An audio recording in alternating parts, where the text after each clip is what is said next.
Ladies and gentlemen, if I can get your attention, if those of you who are here for this session can settle down, because we are going to start right away.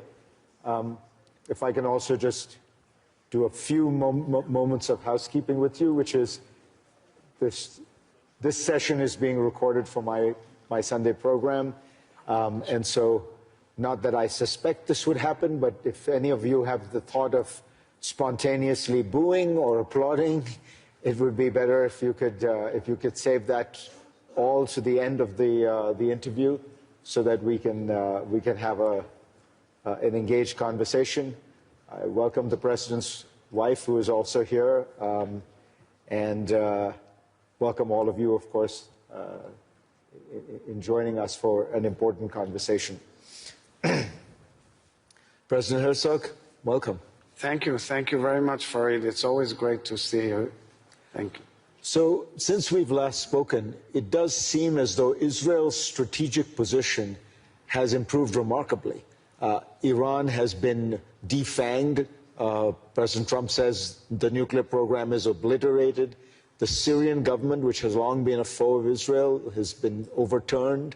Hezbollah is a shadow of itself.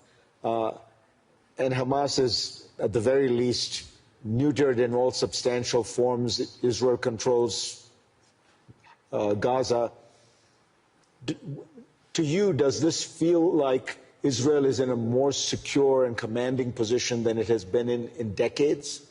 So I would say that, first of all, we are in a better position after fighting a war of various fronts, heroically and bravely, but the dark clouds are still hanging out there. For example, it is clear to us that the Iranians are regrouping, and they haven't stopped for one moment in their plight to spread terror all over the world, as well as move towards their big grand plans of weapons of mass destruction. We know that Hezbollah is trying to do the same, meaning to regroup, rebuild its force, and perhaps wants kind of to deceive us that it's not doing so.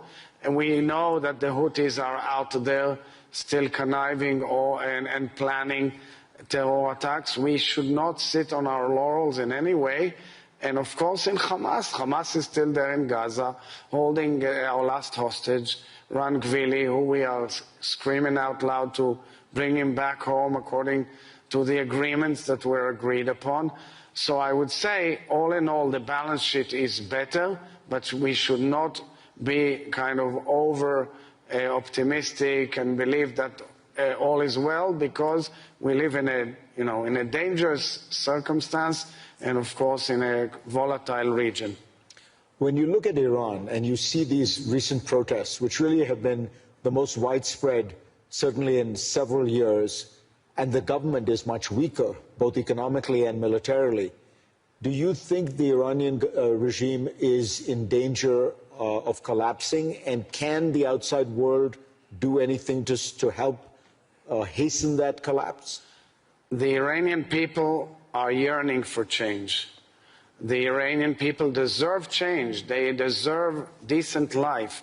The Iranian people live under a very oppressive regime, a regime which has mowed thousands of its citizens and is torturing and is jailing and is destroying thousands of families, perhaps tens of thousands, perhaps much more, all around Iran, trying to crush the natural demand of human beings for a better life and for freedom. And you know what mind boggles me?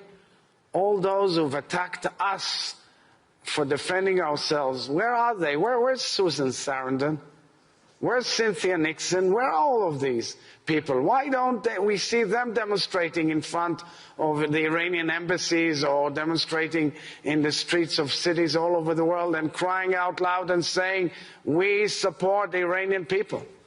And that shows the great hypocrisy that surrounded our fight for defending ourselves and actually changing the regional geostrategic trajectory. And I sincerely hope and pray that there will be a change in Iran, because Iran deserves better, the region deserves better, the world deserves better. You hope and you pray, but do you believe, on the basis of the intelligence you've seen, on the basis of your observations, that the regime is fragile and that this time these protesters could actually make a difference? The people are suffering tremendously. There's shortage of food and water and so many other basic needs. The economy is in shambles. The horizon, the future for the Iranian people can only be in a regime change. And that has to be, at the end, within the realms of the Iranian people and the international community and its support. It's clear to me that the Ayatollah regime is in quite a fragile situation. We hear reports out of Syria that ISIS fighters are being released, that there is a greater degree of chaos within the country. What is your understanding of what's going on in Syria, and how worried is Israel that it spills over in some way? We look at Syria very cautiously. On the one hand, the Syrian people deserve a better life. And the fall of the Assad regime, which is another example when people got fed up and how it happened, and a lot had to do with Israel's, battle to defend itself, and by that also changing the entire regional structure. We are watching it very cautiously because we are worried about our allies, the Druze on the south, and we have certain requirements as to their fate. We had received really terrible reports of what happened in Sweden a few months back, including sexual violence against women, including terrible atrocities. Now we got reports about what happened to the Kurds. It is also extremely worrying. We are watching that as well. I think the world has to know that it cannot be done by way of killing your own people and your own nation. But again, I say the overall aim should be a quiet and peaceful life and a peaceful coexistence with Syria. And we wish well to Syria and its leaders so that they can bring a better future for the Syrian people. You believe still that this new Syrian government is worth trusting, worth supporting, and hoping that it will? So we listen to our friends, the Americans, who are very much involved, and other nations in the region who are operating and meeting with President Shara and his team. I know they're trying their best. And I say always, my mom taught me always a sentence from childhood: the proof of the pudding is in the eating. We have to see that it really goes in the right direction, because as Senator Lindsey Graham tweeted this week, there were phenomena that were extremely disturbing, and I think world attention should be focused on that too. Let's talk about Gaza. What we have now is a ceasefire, and the ceasefire has ended a lot of the violence, but Israel is still engaged in almost daily attacks. Israel controls more than 50% of Gaza, and the other part is controlled by Hamas. So the conditions that Prime Minister Netanyahu had set out, the total defeat of Hamas, have not been achieved. Israel is still in Gaza. It feels like a very unbalanced settlement. Do you believe that there are steps forward that are going to result in a resolution of some of these issues? So, that's where comes in the incredible diplomatic effort of President Trump and his leadership, the carving out of the 20-point plan, which was later disseminated and implemented by a unique historical Security Council resolution, which was adopted 13-0, and which calls for the next phase, meaning getting Hamas out as a military organization, and thereafter going for a major Marshall Plan for Gaza with historic consequences for the entire region. Now, this has to be done, and it's going to be launched as part of the Board of Peace and its operations, that the government of technocrats, which is accepted and agreed, which should take now the civilian management of Gaza, and the real test has to be Hamas leaving Gaza. Hamas as a military group leaving Gaza. This is the test of this movement from stage 1 to stage 2, as well as, of course, the return of Ran Gvili, our hostage, as soon as possible. That's where we're at. So it's not a standstill. It's a stage-by-stage process whereby we've brought Hamas into a situation where we annihilated most of its leaders on the ground. And now the next phase has to be this international effort, which so far is building in front of our eyes. So we must give it a chance. And what I like about it is that it's thinking out the box. It's something rare. First of all, it brought us back our hostages, which was the most painful process and demand of all of us, and we want to see Gvili back. But most importantly, after that, on that achievement, on that process, it gave hope. In my mind, the people of Gaza, the children of Gaza, deserve good life. They should have good life, just like all of us deserve good life in the region, but it cannot be under the thumb of terrorists. It cannot be under the guns of terrorists. It has to be without terrorism and giving a future to the people of Gaza. But when you look at the situation, is there any indication that Hamas is going to be willing to leave? And if it isn't, the Arab states I talked to said they're not going to go in as a police force and disarm Hamas, fire on Palestinians who might be engaging in acts of what they consider resistance. So there are, huge efforts being discussed.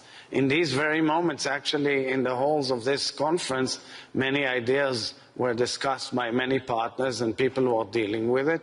It seems to be, challenging, but if, as the Americans say, they can do it and they can deliver by leading this huge international effort, which is also coordinated by the CMCC, the special military compound near Kiryat Gat, where many representatives of many nations are working on questions like demining, decommissioning, questions that deal with the future of Gaza, the building Gaza, the program of a huge amount of budgets that will go into Gaza and give a true overall of its infrastructure and create Gaza as a haven that we can live with and bring future to the Middle East would be remarkable.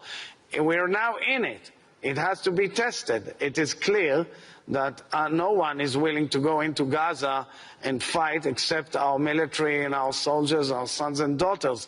And that is made clear that there will be a deadline to how long we can procrastinate in waiting to make sure that the terrorists are out. But in between, there is a major effort, and that's been discussed by the various parties to the agreement and to the UN Security Council resolution. If the Gaza plan succeeds and there is a reconstruction and there is a technocratic government and Palestinians do begin to be able to live in peace and dignity, isn't the next step that they will ask for political rights? In other words, a path to statehood, and is that appropriate for them? So the Security Council resolution and the 20-point plan have given, the horizon for that effect.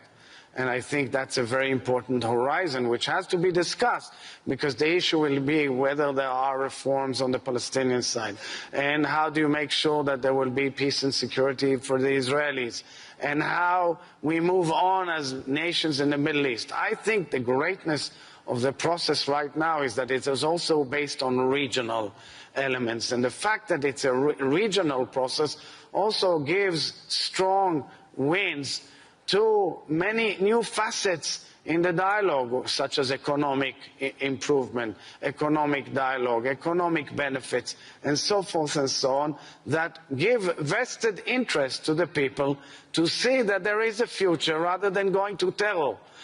This technocratic government will be tested by its ability to function well and bring forward improvement of life quite quickly in Gaza with the support of the international community and, of course, with the increase of humanitarian aid as much as possible to Gaza.